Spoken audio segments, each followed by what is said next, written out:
Assalamualaikum warahmatullahi wabarakatuh. Karena otaknya mereka sudah begitu, yang namanya Tuhan itu harus dipersonifikasi.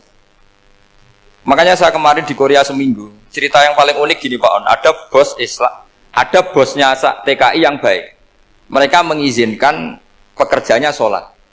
Bareng sholat tuh diingeti ke atas ke bawah, kok nggak ada arcanya. Sehingga setelah sholat dibilang, apa saya berikan berhala sekalipun? Karena nggak kebayang ada orang sholat kok tanpa berhala, tanpa Tuhan. Yang kamu sembah itu mana? Kok nggak ada? Apa tak belikan? Jadi unik. Nah teman saya yang satu unik lagi, dia termasuk pegawai Garuda yang derekno saya ke Korea itu orang pegawai Garuda. Dia karena orang kaya biasa ke Eropa kemana-mana itu. Singkat cerita dia sholat di mall karena nganggep Korea itu sudah negara maju kayak Eropa. Setelah sholat di mall pas asar itu, security-nya nelpon polisi. Pak polisi di sini ada ritual teroris. Jadi kalau menamakan sholat itu ritual teroris. Jadi artinya apa?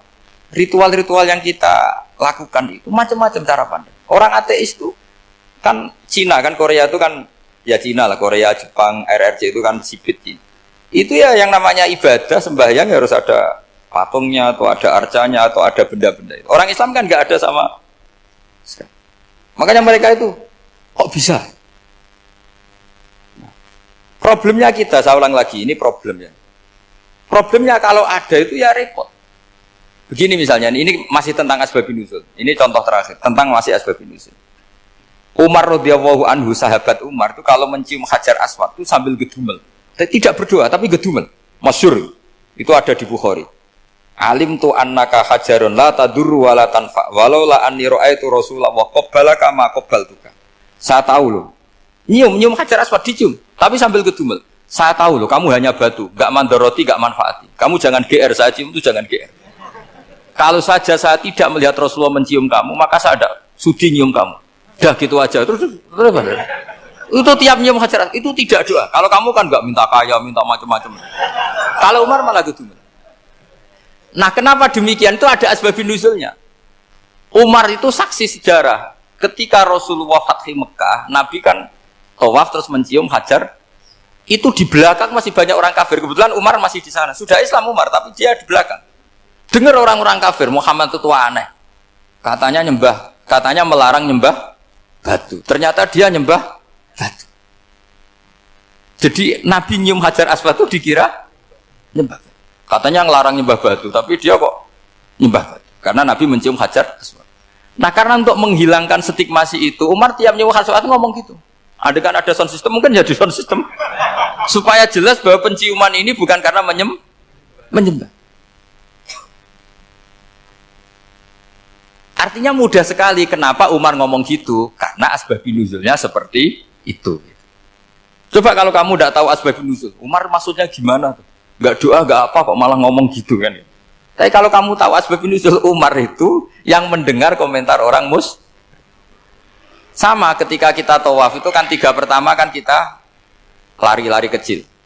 Itu ceritanya juga gitu. Rasulullah itu hidup di Medina, terus diterkenalkan miskin. Medina itu kota wabak, kota penyakit, endemik. Dulu Medina, Yasrib itu kota endemik. Sehingga kata orang kafir-kafir Mekah, yaji ulihadal bait kaumun qad wahanat huma Yasrib.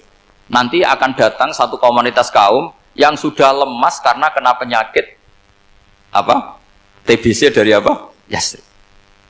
Nabi dengar itu makanya terus bilang ke para sahabat, tunjukkan kalau kamu kuat dengan cara lari 3 kali. Terus pakai pakaian yang kelihatan maco, yaitu yang dipakai lelaki-lelaki. Bahunya dikelihatan.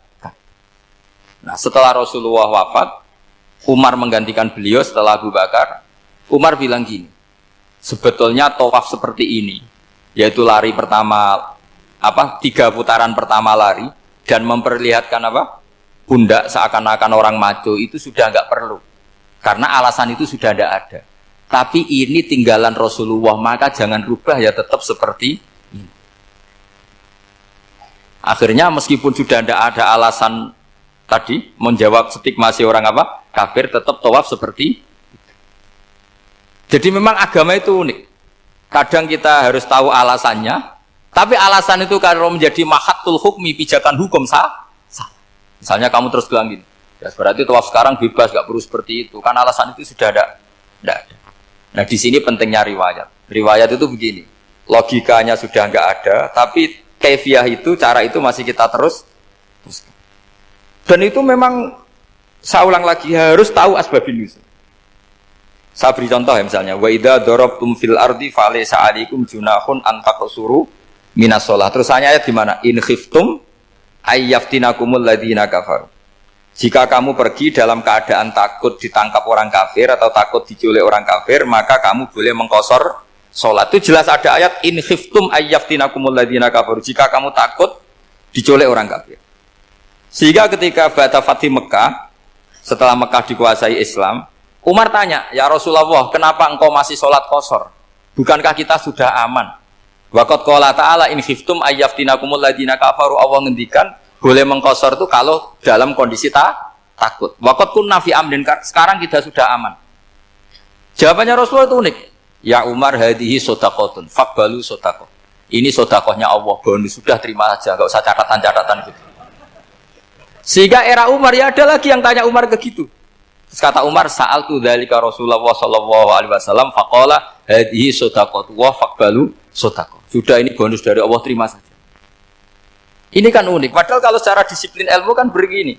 Kamu boleh mengqasar salat kalau dalam bepergian dan dalam keadaan takut. Logika hukumnya kalau tidak takut tidak usah. Sama seperti begini.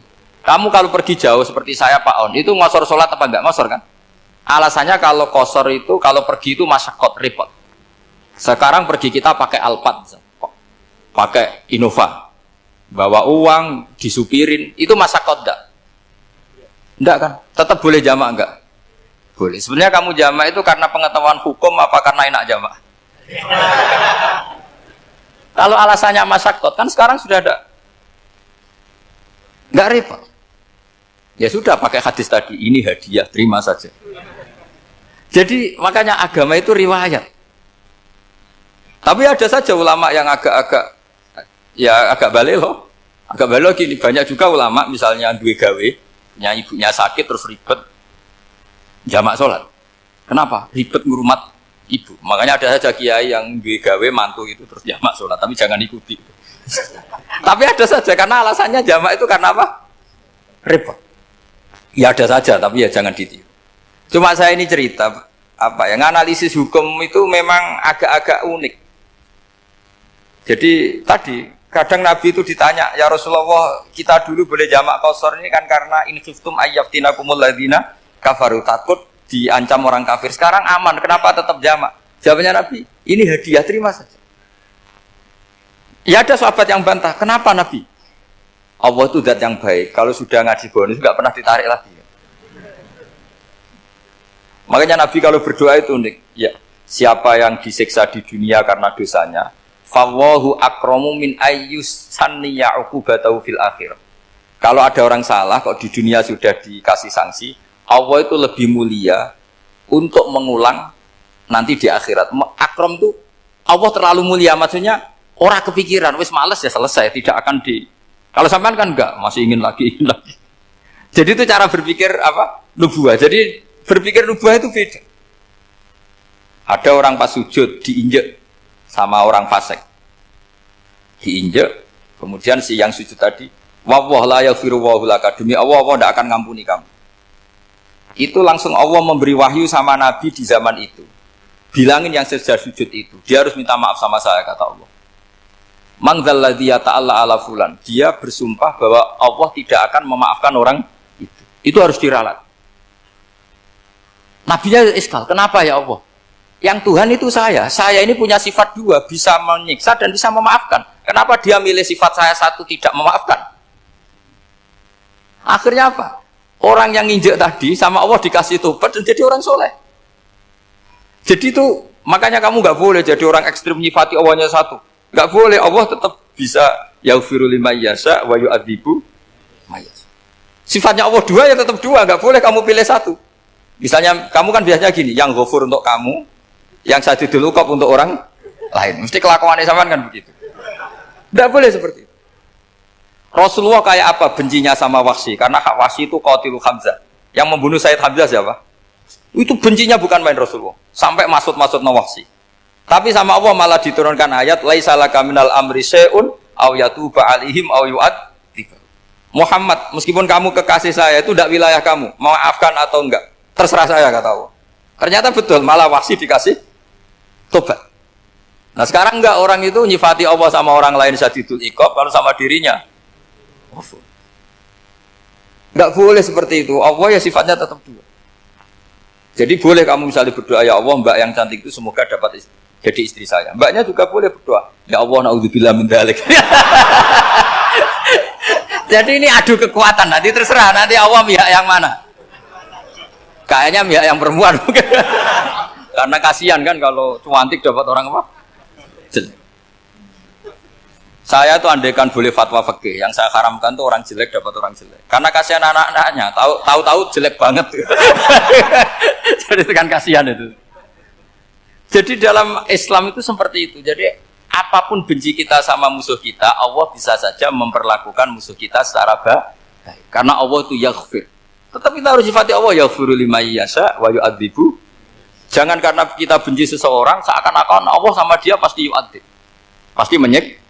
Itu yang dicontohkan Allah kepada Rasulnya, itu beliau tidak cocok sama Wahsy, malah Wahsy dikasih petunjuk. Makanya terus ada ayat apa laisa laka minal amri syai'un aw yatuba alaihim aw yu'adzib. Muhammad, tidak wilayah kamu, saya menentukan mengadab atau mengam. Makanya rata-rata kiai ulama itu halim. Orang halim itu rileks, layinal janib, tidak gampang menvonis orang lain. Biar Allah tetap dengan sifatnya yaf'alu ma biasa, bahwa Allah bisa melakukan apa saja. Soal kamu benci sama seorang, benci saja atas nama kamu, jangan nyatut-nyatut Allah. Misalnya kamu cinta seseorang, wah ini yang calon presiden ini harus jadi presiden. Ternyata Allah menghendaki jadi menteri, mau apa? Ya Allah ya falumaya, mau apa coba? Yang kiai atau Pak On, BPAI, patutnya kan menteri agama itu Pak On. Tapi kalau Pak yang takdir gitu mau apa, ya sudah Allah ya falu. Santai aja.